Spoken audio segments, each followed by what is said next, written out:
Hello, my friends, and welcome to another episode of Unlimited. Today, we are talking about redefining our relationship to productivity. Because if there is one self-relationship that really has a hold on us, productivity is pivotal.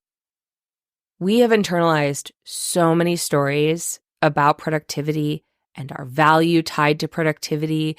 And if you've listened to any other episodes of this podcast before this one, you've probably heard me talk about it because while people don't come to me necessarily to work on productivity, the messaging that they have around that concept almost always is influencing other aspects of what they're trying to create, goals that they want to set, transitions that they want to make, stress that they want to reduce. Productivity and the stories associated are deep in there.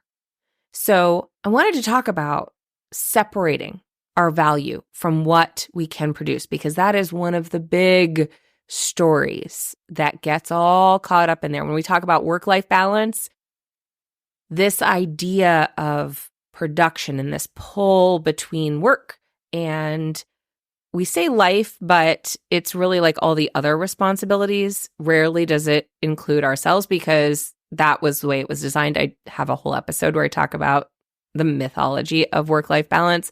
I also have one that talks about the mythology of productivity. But to talk about this specifically, this relationship that we have to it, I thought we really should have a conversation. Let's engage this in exploration, because I also find that concepts, especially ones that have such deep tentacles, are easier to excavate and engage when you're doing it in conversation, because there are layers that we just don't get at by ourselves. So I invited my dear friend, Lisa Zawrotny of Positively Productive Systems, to join me in this conversation about this relationship that we have to productivity.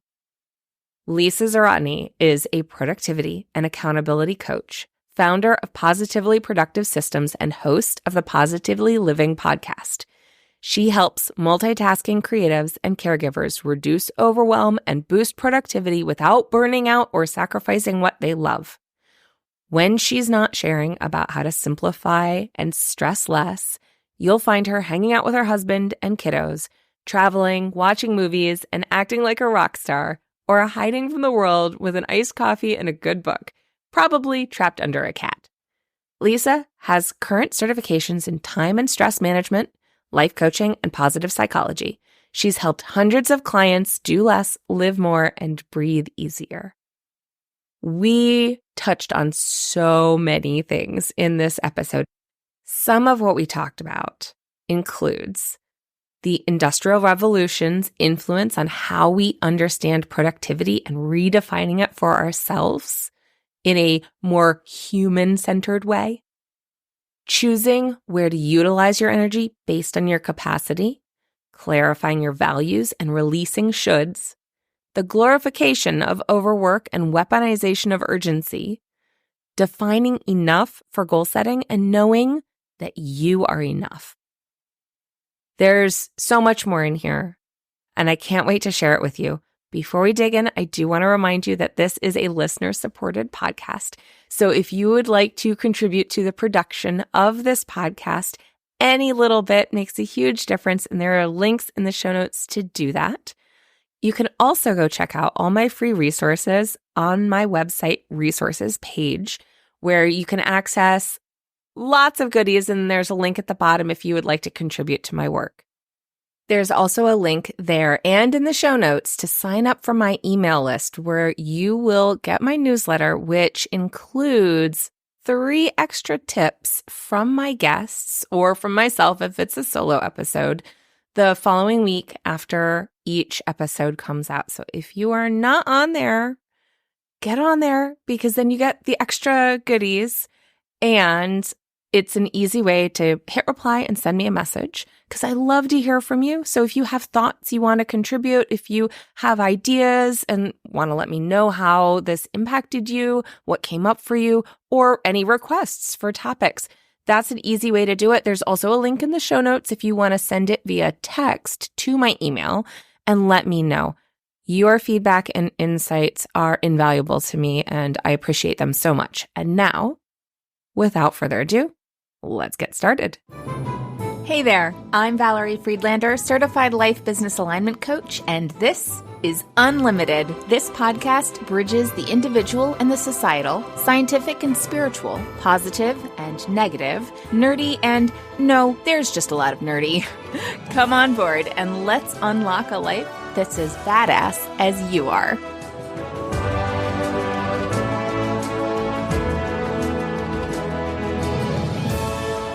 Welcome, Lisa. I am so excited to have you back on Unlimited. I'm delighted to be back, Valerie. And I'm really looking forward to engaging this topic because this is it has a lot of stuff around it. And it is a core focus of what you do. And so I knew that when I wanted to say, let's talk about this relationship that we have to productivity, I knew exactly who to talk to. Yeah, this is when you say, what's your wheelhouse? This would be it. Or at least maybe it's my soapbox. I don't know. It's a combination of things, but they say when you are trying to make a difference, to think about what's in your industry that really gets to you, that you want to make changes with. And this would be that. Yeah, absolutely. So before we dive into that, and perhaps as a kickoff, I like to ask people as we start is, what is a limit that you took for granted that you've since unlearned? Oh my goodness. This is really challenging to express the right way. So bear with me. It really is. It sounds so simple, but it was such a heavy limit on me is that I don't have to do it all. I don't have to keep saying yes. Yeah. And it fits right into what we're talking about today. But yeah, it reminds me so much of, the stories of like the elephant and the chain and the stake, right? And being held into that place and not realizing that you have outgrown that and that you could just pull the stake out and walk away. Yeah. That you're strong enough to do that, you don't actually have to stay there. And yeah.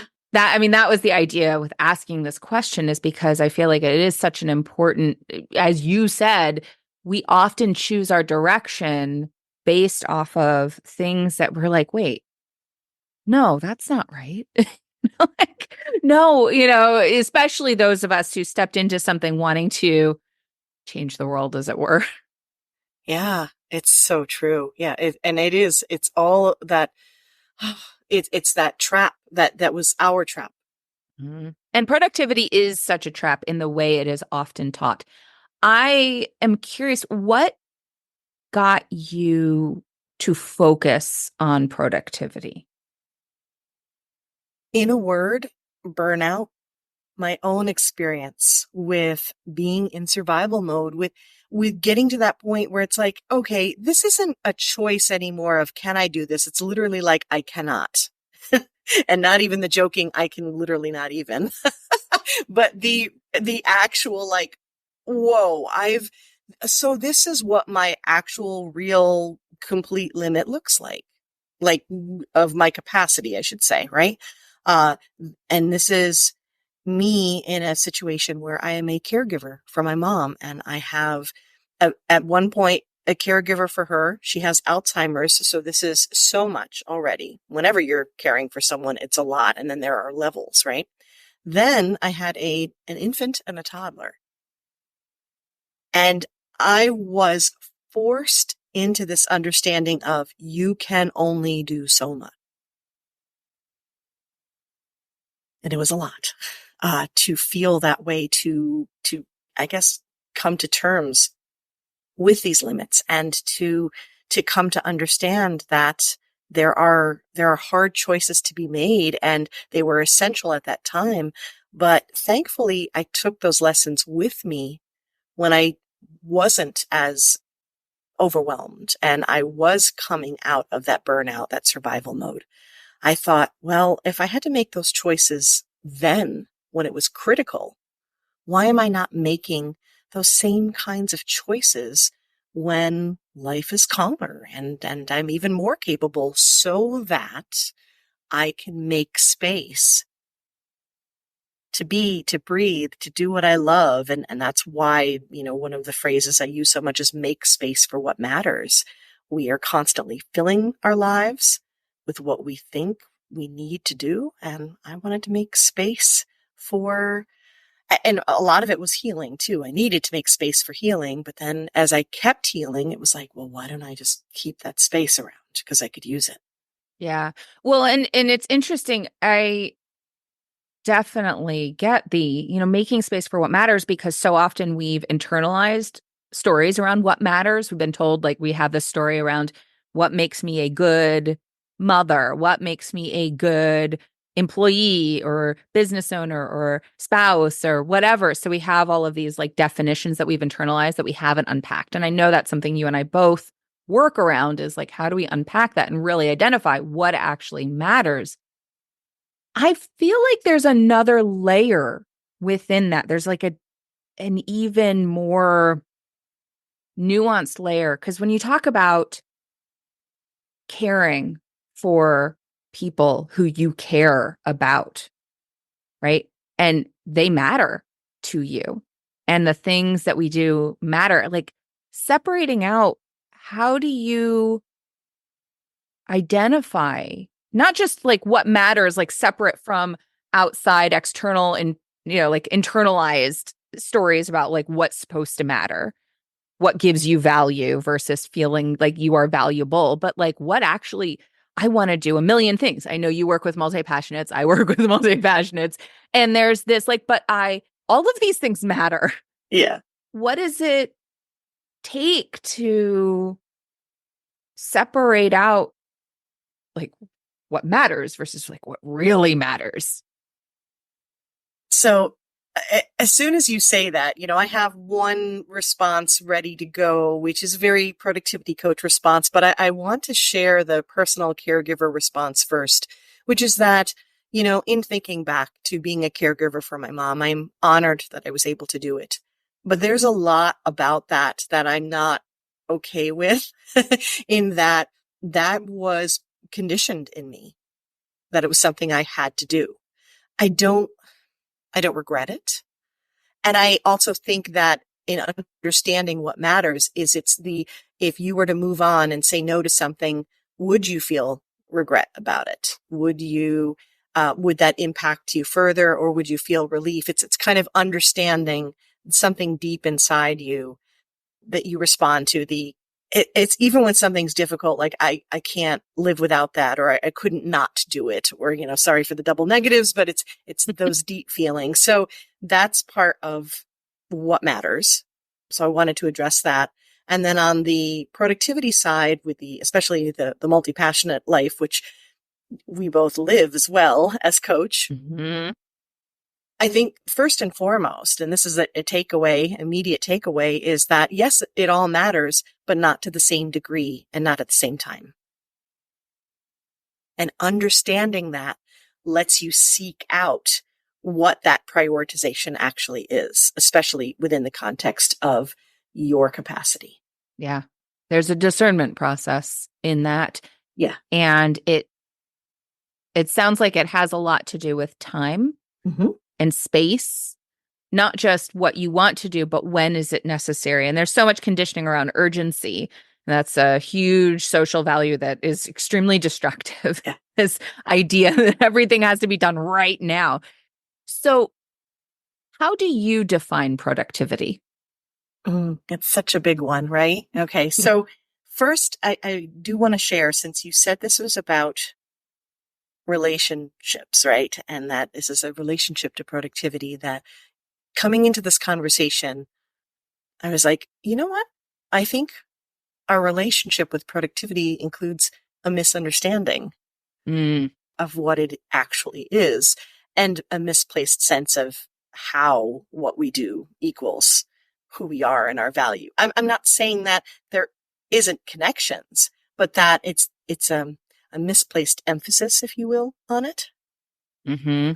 So with that in mind, we have productivity that we have been defining in a way that comes from the Industrial Revolution, right? Where you're like, I want to make more things within a certain time frame. I want to get more done, to do more.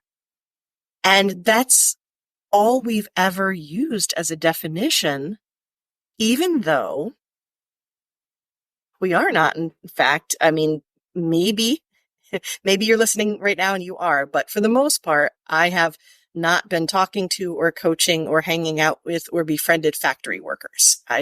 That's not what we are doing. Also, we don't live in a world where that construct continues to exist, but we've kept the standards, right? There's so many lingering things. Our workday, for example, the 9 to 5 or the 8 to whatever. And all of these constructs that exist, we are defining productivity around of doing more in a certain time period. But really, when you start to take a look at what it means to be productive, it's an element of efficiency with allowing you to do what's meaningful to you. When we talk about what matters, we're going right back to that, right? And so maybe it is, how do you accomplish the most, but it's the most of what matters given the amount of time and energy you have, given what you want to devote yourself to, what matters. Yeah. So I think that's the distinction. Yeah. So what I'm hearing is like that difference between external definitions and our chosen internal definitions, and that difference between our value being caught up in what we can produce, like for a factory, being commodified. Yes. Versus what is important for us to show up to, and not our value being tied to the productivity, our values being honored by our productivity. Yeah, I love that reframe. Because, okay, when I'm working with clients and we step back and we say, what does it really mean to be productive? And then essentially you can start replacing it with different words like, what does it really mean to be successful? To feel like you've achieved, to feel satisfied with your day, to walk away going, yeah, all right. What does it mean? And then we figure out how to achieve that. So we've defined productivity in this new way, right? Redefined it essentially. And now to be productive in this newly defined way, here's where I help. You need to be able to do the right things at the right time, the right way for you. Mm-hmm. It's interesting. I'm wondering, you use that terminology the right way. And I know that you and I have a very similar alignment around this. I think a lot of people are looking for the right way, but they're afraid of the wrong way. And so the fear of the wrong way tends to motivate what they choose to do when they're saying they're looking for the right way. What does it look like for you when you're parsing that out? Because, I heard you say right way for you, but I find that people get really caught up in their heads around that idea of like, so much of the conditioning around our value being tied up with our productivity, what we can produce. So being externalized. Yep. We disconnect from our intuition and our self-knowing. Yes. So what does it look like for you when you're working with somebody and you're identifying like their right way? Okay, let me set the stage by addressing what you just did, which is the challenges that we have here, that the traps that we fall into, right? Okay. First of all, that we talked about productivity, we talked about redefining that, but we haven't addressed the other elephant in the room. It's an elephant kind of day, which is busyness. So that's a trap right there. Okay. There's a glorification of overwork, being constantly busy, constantly doing. And it's equated in our society with success and with value. If you say you are so busy when someone says, how are you? And by the way, I don't allow that as an answer. So if we're chatting and you say that, I'm like, oh, try again. Tell me what's going on with you. Not allowed. No, I mean, I say sometimes like I'm in an active phase of life. I get it. I get it that there are times when we're doing a lot, but it's the glorification of busy that I am on my soapbox about. So here we have, I'm busy or I've had so much to do. What immediately happens, probably 9 times out of 10, unless you're chatting with one of us, is, oh yeah, I get it. And you feel that sense of belonging, or you're like, wow, you got that much done. That's amazing. It's glorified and it's lauded, and people will give you positive feedback for doing these activities that really do pave a path to burnout. This is my concern. So then you have this constant conversation going. Then you have this comparison that's happening. And I need to give a shout out to your episode on empowerment and comparison, because that, right, that discussion right there, we have that with productivity too, where we see others doing things and we're not thinking, okay, but I don't want to be negative, but it's more like realistic. All right, I would love to achieve what they're achieving, at least what I'm perceiving they're achieving. However, being realistic, I have 2 kids that are in certain activities right now. They do not. I am helping care for a home and my mother-in-law. They are not. Here are my, again, I don't always want to use the word limitations, but I do want to say that we have a certain capacity and we have certain demands and we have other things that again, it's that value, right? The prioritization. And so what's left in terms of my energy, and let's not even get into the conversation about that I'm in perimenopause and boy, is that a ride and a half. But I know what I'm able to achieve without burnout. And so that's capacity. And so I need to keep my eyes on my own paper. That's one of my favorite phrases from growing up. It's the teachers and test taking, I realize, but it makes such a good point that I have to pay attention to me and what I'm doing. But we are so entrenched in this conversation of, ooh, look how much you got done and you did that much and you're constantly on the go and look at you and you've said yes and you're helping and all of this. So all that to say, if you take those traps and you step back and you say, okay, a few things I just mentioned, right? How much energy do I have? What is my personal capacity to do things? What do I value? And I don't value being the mom who always says yes and is, at the school and volunteering.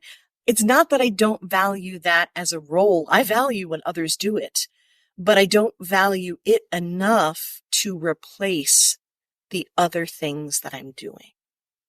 Well, I almost hear also acknowledging your gifts. Yes. So for me, being around kids is draining. I enjoy it, but I have to recognize my capacity, like how much energy I have for a particular task or how much energy a particular task uses. Yes. For me is going to be different also than how much it uses for another person. Yeah. And so that comparison thing just doesn't even, it can't work. Also, because most of the time we're only seeing like such a small snapshot of what's going on for them. We have no idea if they're over their capacity or not. Oh, yeah. And most times, actually, I'm looking at them and I'm like, wow, they really are. But there's something in them, there's so many things that I'm thinking codependence. And again, I don't want to be an armchair psychologist here, but it's that need to say yes, the people pleasing, all the things, the people that we work with, the people, that's something that I've been. So I'm definitely a recovering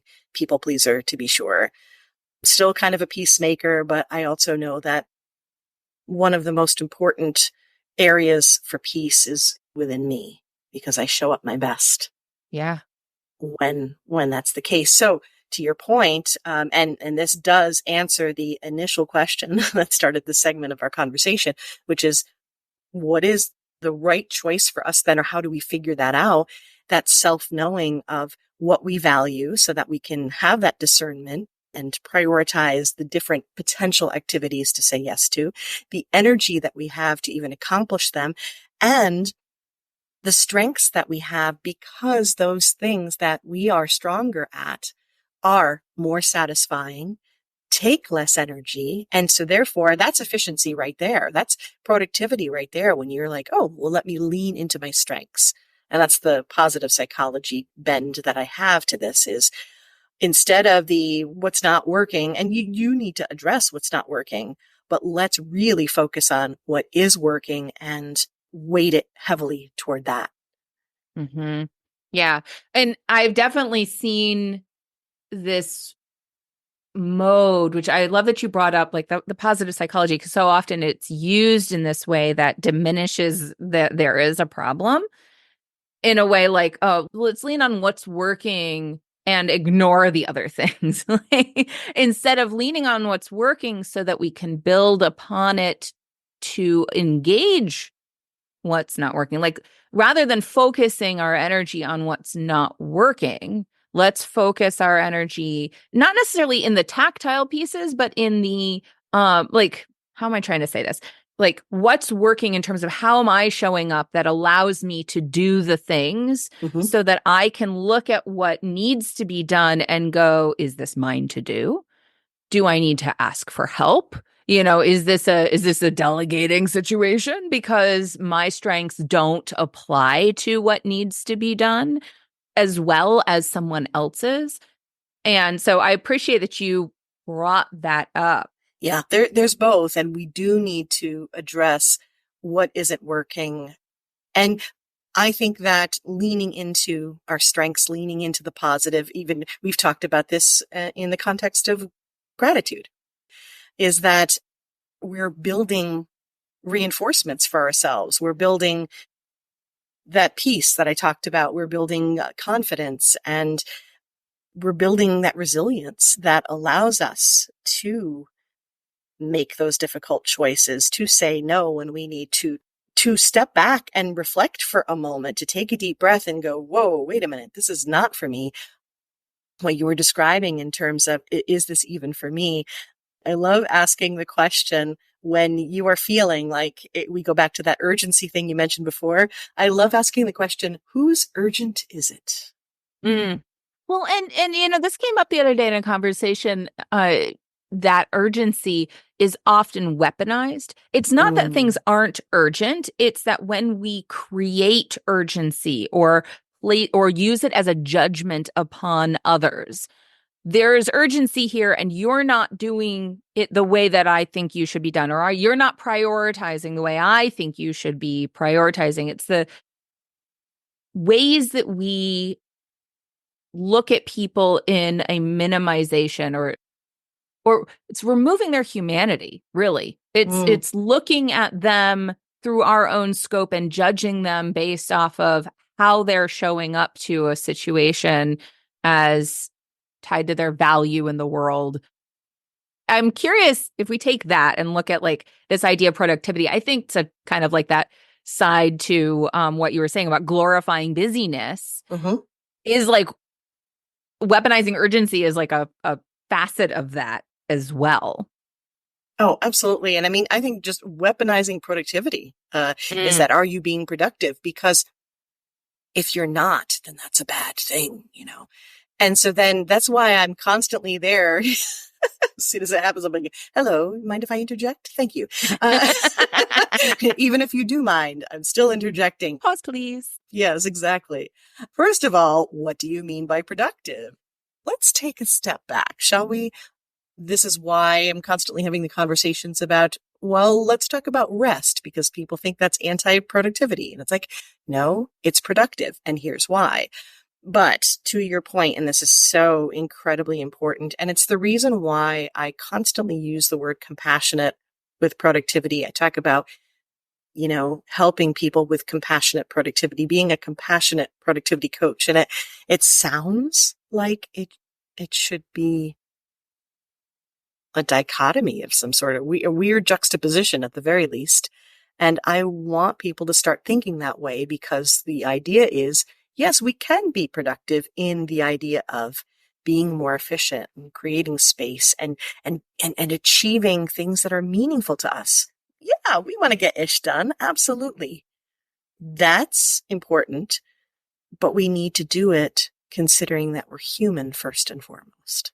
And you're right. When you start to weaponize urgency, productivity, you're taking the humanity out of it. And everything that you've described so clearly constantly goes to that external. And so when we say, well, then what's the right way?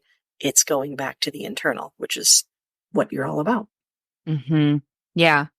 I'm really hearing that, what we wanted to talk about, separating our value from what we can produce. It's placing a priority upon our humanity first, and then looking at what do we want to create? What do we want to build? What are we putting into the world from a place of honoring our natural innate value as a human being and the gifts that we have that don't necessarily look like everybody else's? Yeah. And so this segues beautifully into another concept I wanted to make sure we brought up today. And this, talk about a big trap, is enoughness. So us feeling like we're enough, which is where the struggle comes, which is why we fall into the busy trap so readily. And believe me, when I talk about this, I'm not immune. Me neither. So I keep learning and I keep wanting to bring it up. And thank you so much for having this conversation, because the more we can talk about it, the more we can join forces and realize, no, we're not alone in this. But then the other question too, and this goes back to when you say what matters and you say, what does productivity mean to you, is, okay, well then what's enough? What's productive enough? Get the air quotes in there. And I mention this because people have legitimately what there's something called productivity anxiety, where no matter how much they do, how much they work, how much they accomplish, it doesn't feel like enough. So we have to stop and think, well, what is enough? It's like having an address on the GPS. It's the whole perfectionism thing, right? Well, what is perfect? So if you can identify what that is, then we can have a goal and we can figure out how we're doing. But if you don't have an actual, final destination, so to speak, it's the same thing with productivity. If you're not like, well, what is enough? And that's why redefining it and redefining it internally can be such a beautiful thing. Sometimes jokingly as a mom, I'll be like, well, everybody's alive and relatively fed, I think, and the homework's done. Woo, it's a win. It's a productive day. Or just feeling like I've tried my best. Or, checking things off my to-do list that helped others, that made a difference in the world. And I did it with a good night's sleep and without feeling like I was going to collapse. Like those get to be achievements too. Those get to be wins. And that's how we get to define, are we being productive and is it a good thing? Yeah. I mean, I'm almost hearing like even just saying I showed up in alignment. I showed up in integrity. I showed up to my values. Yeah. Yes. In the green room, I was telling you about saying no to something I didn't even want to say no to. But I said no to it because I've made promises to others, because I have a certain capacity. And so it's not easy, but I'm proud of it. And I feel like I'm walking my talk, right? Showing up in alignment. You're absolutely right. That's a win. Yeah. I feel like that also ties into the last time I had you on, we talked about grief and the fact that sometimes saying no means that we have grief, and it's not necessarily a bad thing. Sometimes we have to let go of something that we don't want to let go of, but other things need to take priority. And that means that there's going to be sorrow. Yeah. There's going to be those things that we label, these are bad emotions. They're not bad emotions. They're part of being human. And when we're honoring our whole humanity, that means that some of that is not fun. Right. And when we honor those, I really feel like it's a beautiful process in terms of the healing and acceptance that has to go on. And, in many cases, the things that we are voluntarily letting go of and we grieve, for whatever reason, sometimes it is a not now, and we can take heart with that as well. Yeah. And that goes back to, we talked about timing. and understanding that I talk in terms of like how we need to see the current projects that we're working on, our to-do list, the things that we're, focused on in different categories. And sometimes they're things that don't belong, and that's where the boundaries come in, and the saying no, and being firm about what's allowed in. And then there are things that we absolutely must need to do, want to do. But then there are areas in between where maybe we can get help. That's, delegating, or we can defer. It's a not now. Mm-hmm. And that does actually ease, I think, the struggle when especially you have to say no to something that you didn't want to.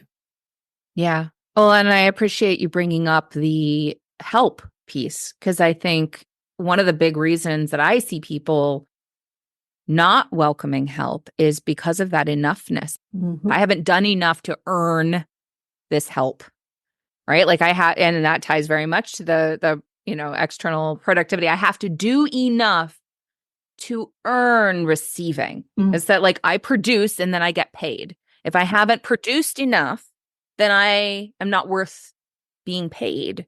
And that's that other like internalized programming around the Industrial Revolution that we still carry over. And I love that you brought that up, but we have to feel like we're enough to receive. Yeah.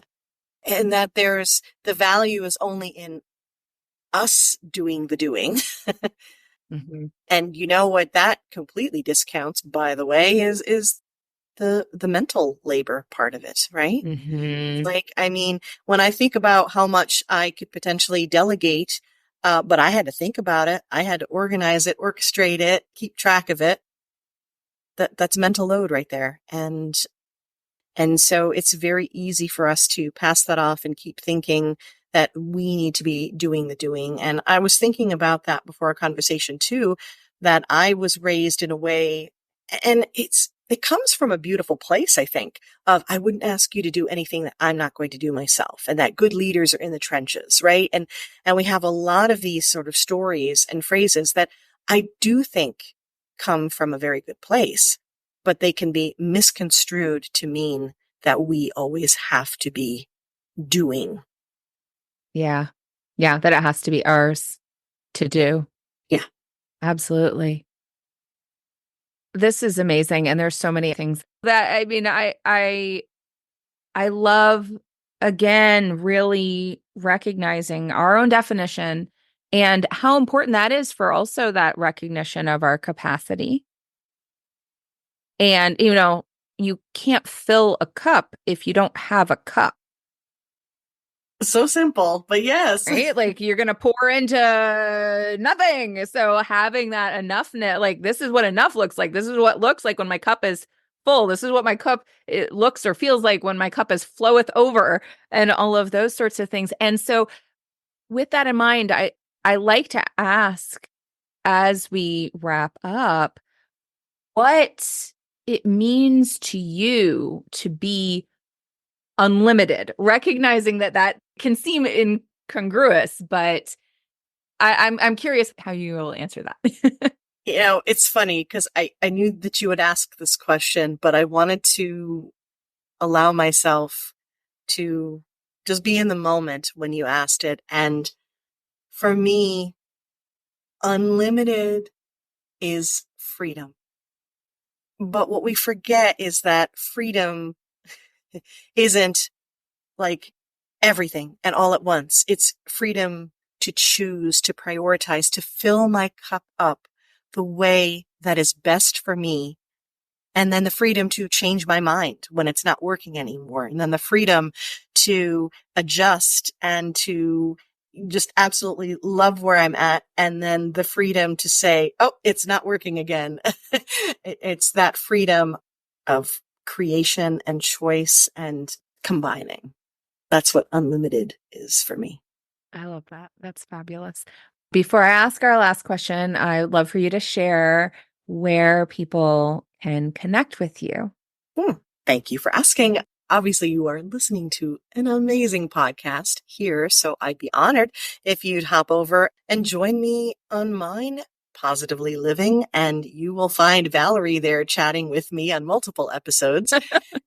You can basically find all the ways to reach me through my website, positivelyproductive.com. And if you want to have some fun and some laughs, watch me do ridiculous reels, then you can find me on Instagram, positively_Lisa. Awesome.